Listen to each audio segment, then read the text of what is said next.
자, 바로 시작해볼까요?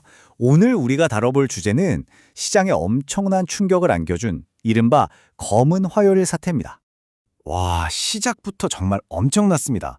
코스피 지수가 무려 7.24%나 폭락했거든요. 하루아침에 말이죠. 이게 어느 정도냐면요. 시가총액으로 따지면 약 380조 원. 네, 380조 원이 그냥 허공으로 사라져버린 겁니다. 단 하루 만에요. 하락 속도가 정말 너무 빠르고 거세서 결국 시장의 긴급 제동 장치라고 할 수 있는 사이드카까지 발동됐습니다. 이 패닉을 잠시라도 멈춰야 했으니까요. 자, 그럼 이 검은 화요일에 시장은 구체적으로 어떤 모습이었을까요? 그 피해 상황을 좀 더 깊이 파고 들어보죠. 우리나라 대표 우량주, 그러니까 삼성전자랑 SK 하이닉스도 속수무책이었습니다. 주가가 9에서 10%나 빠지면서 이 두 회사에서만 시가총액 214조 원이 날아갔습니다. 이 폭락의 중심에는 외국인 투자자들이 있었습니다.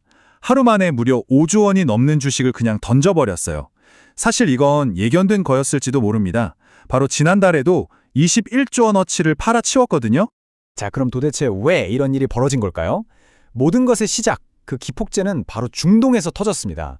분쟁이 극적으로 격화된 거죠. 이란이 쿠웨이트에 있는 미군 기지를 공격해서 미군 6명이 사망하는 사건이 발생했습니다. 그 직후에 미국이 공식 성명을 냈는데 바로 이겁니다. 매서운 타격은 아직 시작도 안 했다. 이 한마디가 시장을 그야말로 얼어붙게 만들었습니다.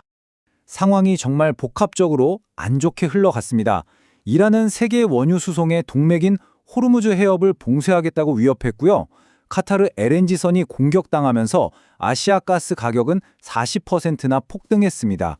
여기에 트럼프 전 대통령은 미군 작전이 영원히 계속될 수 있다고 말하면서 장기전 가능성을 시사했죠. 심지어 한국 선박 40여 척과 우리 관광객 540명도 현지에 발이 묶인 상황이었습니다. 자, 그런데 말이죠. 이렇게 시장 전체가 파란불일 때 아주 의외의 곳에서 빨간불을 켠 섹터들이 있었습니다. 이런 위기 속에서 오히려 웃은 예상 밖의 승자는 누구였을까요? 시장이 정말 극명하게 갈렸습니다. 한쪽에서는 삼성, SK 하이닉스 같은 반도체 주식들이 10%씩 폭락하는데 다른 한쪽에선 KII나 LIG넥스원 같은 방산주들이 사상 최고가를 찍고 S-오일 같은 에너지주들이 급등하는 거죠. 특히 방산주가 이렇게까지 오른 데에는 정말 결정적인 뉴스가 있었습니다. 바로 우리나라가 UAE에 수출한 국산 미사일 방어체계 천궁2가 실제 전투에서 이란의 탄도미사일을 성공적으로 막아냈다는 소식이 전해진 겁니다. 이건 정말 엄청난 홍보 효과죠. 그런데 여기서 정말 아이러니한 상황이 펼쳐집니다. 반도체 주가는 10%나 폭락하고 있는데 증권가 애널리스트들은 오히려 반도체 이익 전망엔 문제가 없다. AI 슈퍼사이클은 여전하다 하면서 목표 주가를 올리고 있었다는 겁니다. 아니 도대체 왜 그랬을까요? 이 모순을 이해하려면 당장의 지가 흐름 너머에 있는 근본적인 데이터를 살펴봐야 합니다. 전문가들이 주목한 건 바로 이겁니다. D램 가격이 13%, 랜드 가격이 12.7%나 올랐다는 거죠. 이건 전쟁이라는 외부 변수와는 전혀 상관없이 AI 슈퍼사이클이라는 거대한 흐름이 반도체의 실제 가치를 계속해서 끌어올리고 있다는 아주 강력한 증거입니다. 하지만 그렇다고 안심할 수는 없습니다. 전문가들은 만약 이 전쟁이 길어지면 코스피가 5,500선까지도 밀릴 수 있고 최악의 경우엔 유가가 배럴당 120달러, 환율은 1,500원을 넘어설 수도 있다는 무서운 경고를 하고 있습니다. 자, 이쯤 되면 투자자분들은 가장 중요한 질문을 떠올리실 겁니다. 그래서 이 불확실한 상황을 어떻게 헤쳐나가야 하는가? 늘 위기 때마다 나오는 조언이 있죠. 공포에 팔지 마라. 그런데 이번에도 그 말이 통할까요? 미국이 직접 개입했고 끝이 보이지 않는 분쟁이 될 수도 있는 이 새로운 현실 앞에서는 그 오랜 격언도 다시 한번 고민해봐야 할 문제입니다.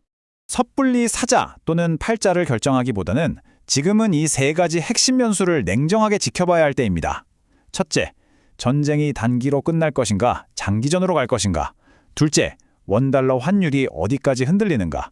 그리고 마지막으로 외국인들의 매도세가 언제 멈추는가.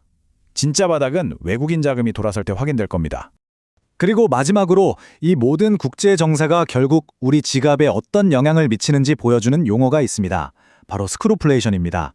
물가는 계속 오르는데 내 월급만 그대로인 정말 답답하고 고통스러운 상황을 말하죠.